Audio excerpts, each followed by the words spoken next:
Do'n sa mga nagko-comments na galit pa rin sa akin, naiintindihan ko kayo. Sige lang, ituloy nyo lang yan hanggang sa gumaan ang pakiramdam nyo. Nauunawaan ko kayo. Pero do'n sa mga may-message sa akin or nagko-comment din na binibigyan ako ng death threat, dami kong death threat, no? Good luck sa inyo. Nakagawa ako ng pagkakamali, hinarap ko yan.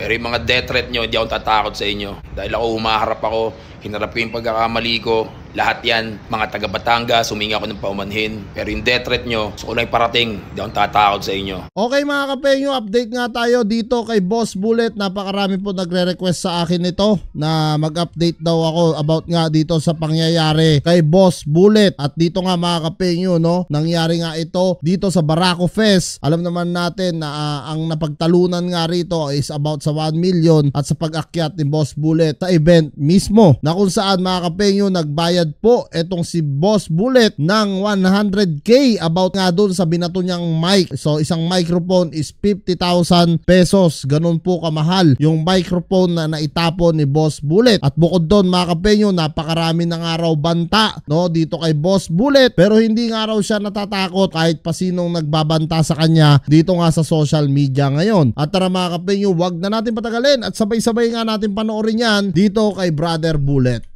Muli sa lahat ng staff bumubuo, syempre especially kay Sir Winston Desiderio, maghaharap kami, babayaran ko yung 2 mic na nasira ko sa nagkakahalaga ng 100,000. So 100k po yan, kagaya ng sinabi.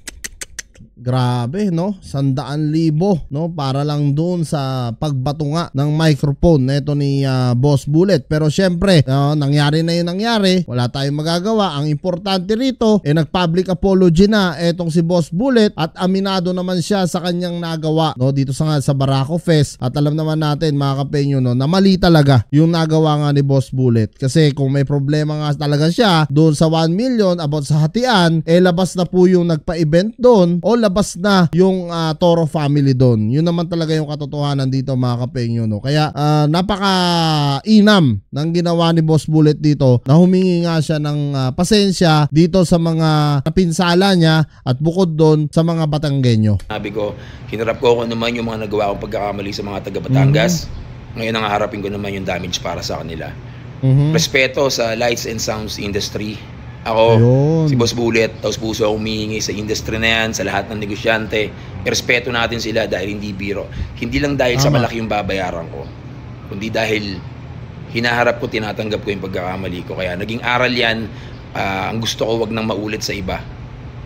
Yun naman talaga yung pinakamaina mga kapenyo, no? Minsan kasi hindi tayo natututo hanggat hindi natin nalalaman yung kamalian natin. Ngayon na naintindihan na ni Brother Bullet yung kanyang pagkakamali, lalong-lalo na sa panggugulungan niya, no, dito sa event, talagang kita nyo naman, sincere yun naman yung tao na humihingi ng pasensya. Kung napanood mo itong video na to at ginawa mo pa rin yan, good luck na lang sa'yo.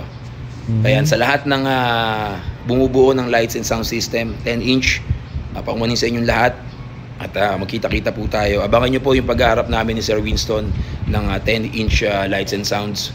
So yan mga kapenyo, no, maghaharap na nga sila neto ni Sir Wilson nga raw, no, yung kung saan yun yung may-ari mismo ng microphone na na-damage nga neto ni Boss Bullet. At talakayin naman natin mga kapenyo yung mga nagbabanta nga dito kay Boss Bullet. Doon sa mga nagko-comments na galit pa rin sa akin, naiintindihan ko kayo. Sige lang, ituloy nyo lang yan hanggang sa gumaan ang pakiramdam nyo. Nauunawaan ko kayo. Pero doon sa mga may-message sa akin or nagko-comment din na binibigyan ako ng death threat, dami kong death threat, no? Good luck sa inyo. Nakagawa ako ng pagkakamali, hinarap ko yan. Pero yung mga death threat nyo, hindi ako tatakot sa inyo. Dahil ako humaharap ako, hinarap ko yung pagkakamali ko. Lahat yan, mga taga Batangas, humingi ako ng paumanhin.